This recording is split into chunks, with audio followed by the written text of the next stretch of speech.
Halo, selamat datang kembali di channel Perpus Fisika.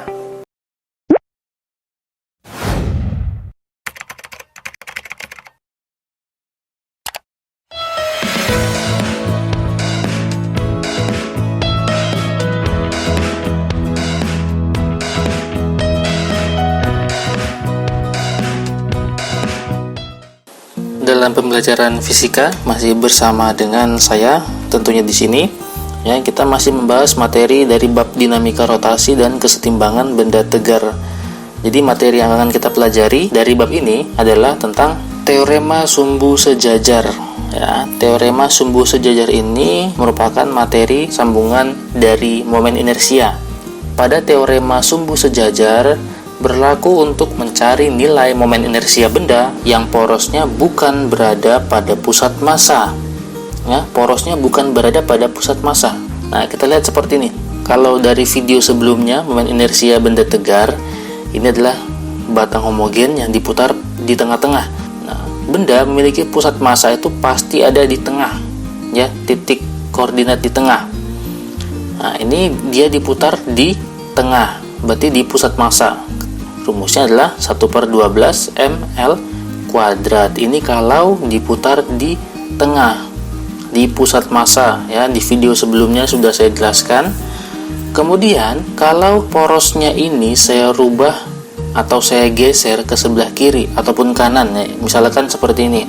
Dari poros mula-mula di tengah saya rubah menjadi di kiri. Maka untuk rumus momen inersianya pasti juga akan berubah. Apa rumusnya? I sama dengan 1/3 ml kuadrat. Nah, ini yang digunakan adalah tentang teorema sumbu sejajar. Bagaimana kalau dia tidak di ujung tapi di tengah-tengah ini, antara pusat dengan ujung kiri? Nah, porosnya ada di tengah-tengah sini. Nah, rumusnya juga beda.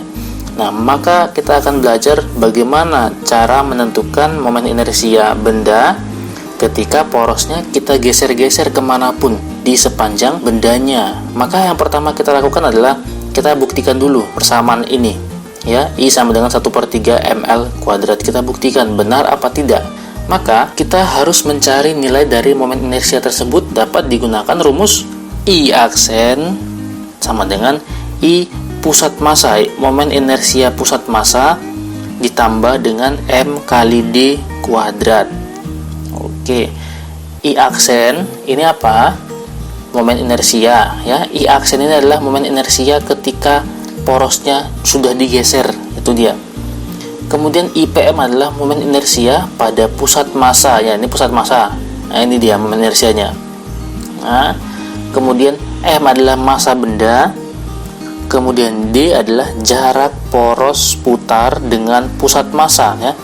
Jarak poros putar, mana porosnya ini terhadap pusat massa. Pusat massa pasti di tengah-tengah jaraknya ini ya. Oke, kita lanjut ke pembuktian rumus. Nah, tadi saya punya benda seperti ini, porosnya saya akan pindahkan ke sebelah kiri. Nah, seperti ini. Bagaimana rumus momen inersianya? Mari kita lihat.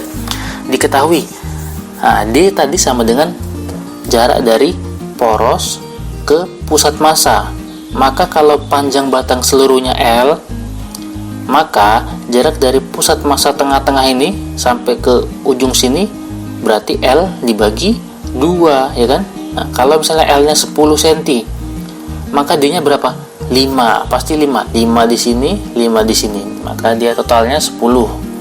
Nah, itu ini D-nya ya. Yang ditanyakan adalah momen inersia setelah porosnya dipindahkan ke sebelah kiri. Berapa momen inersianya? Maka kita akan menjawabnya. Oke, masukkan rumus yang tadi seperti ini ya. I aksen sama dengan I pusat massa tambah M kali D kuadrat ini. Kemudian kita masukkan nilainya. Nah, I aksen sama dengan berapa momen inersia batang itu ketika porosnya ada di tengah-tengah ya. I pusat massa kan 1/12 ml kuadrat. Ini tadi pada saat porosnya di tengah-tengah ya, di pusat massanya. Oke, tambah M ya kali D kuadrat. D tadi apa? L/2, maka L/2 dikuadratkan. Itu gitu ya. Kemudian I aksen sama dengan 1/12 ml kuadrat. Nah, ini tinggal dikuadratkan. M ya dikali L kuadrat per 2 kuadrat berapa? 4. Oke, langsung saja. I aksen sama dengan ml kuadrat tambah 3 ml kuadrat per 12. Dari mana ini? Disamakan penyebut. Sama-sama penyebutnya 12. 12 bagi 12, 1 kali 1, 1 ml kuadrat. 12 bagi 4, 3 kali ml kuadrat, maka 3 ml kuadrat per 12. Paham ya? Maka I aksen sama dengan 4 ml kuadrat per 12 ya. Ini 1, koefisiennya 1 tambah 3, 4 per 12, maka dapat hasilnya adalah I aksen sama dengan 1/3 ml kuadrat ya. Rumusnya benar. Ini pembuktian dari rumus. Nah, maka kalau ada yang ditanyakan berapa momen inersia ketika jaraknya sekian senti dari poros atau sekian senti dari ujung, maka sama saja tetap memakai rumus I aksen sama dengan I pusat massa tambah M kali D kuadrat. Ini tetap memakai rumus seperti ini ya. Bisa dimengerti? Oke? Iya. Nah, kemudian bola berongga. Tadi batang homogen, sekarang bola berongga. Nah, seperti ini. Jika diputar di tengah-tengah, maka rumus momen inersianya 2/3 mr kuadrat. Porosnya saya pindahkan ke sebelah kanan seperti ini. Nah, maka berapa momen inersianya? Yang merah ini adalah porosnya. Jadi berapa momen inersianya ketika saya pindahkan porosnya ke sebelah kanan? Oke, kita buat diketahui dulu.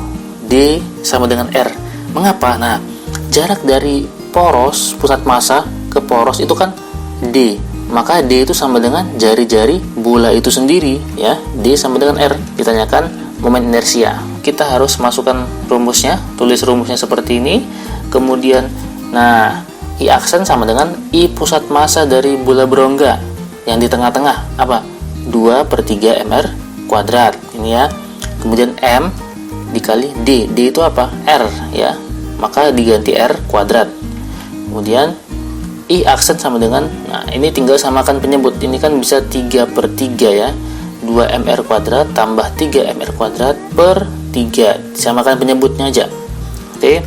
Kemudian I aksen sama dengan 5/3 mr kuadrat. Nah, ini rumus untuk momen inersia bola berongga ketika porosnya ada di ujung bola ya, di kulit bola. Ini rumusnya. Ya, bisa dipahami, sangat gampang ya.